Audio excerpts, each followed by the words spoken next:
আসসালামু আলাইকুম। উপস্থিত আজকের আলোচনা সভার প্রধান অতিথি বীর মুক্তিযোদ্ধা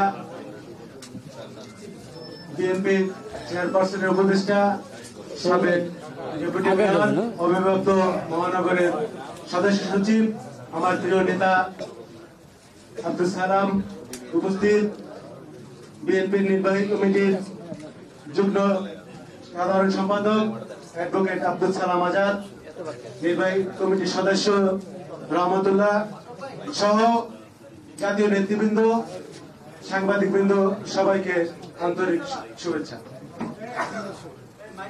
আমি বক্তব্য রাখবো না, বক্তব্য রাখবেন আমাদের প্রধান অতিথি আব্দুল সালাম ভাই। তো আমি বিষয়ের উপর একটি কথা বলবো। দেশ নেত্রী বেগম জিয়া এবং মহানায়ক তারেক রহমানকে সকল মামলা থেকে মুক্তি দিয়ে দেশে এনে অবিলম্বে নির্বাচনী রোডম্যাপ দিয়ে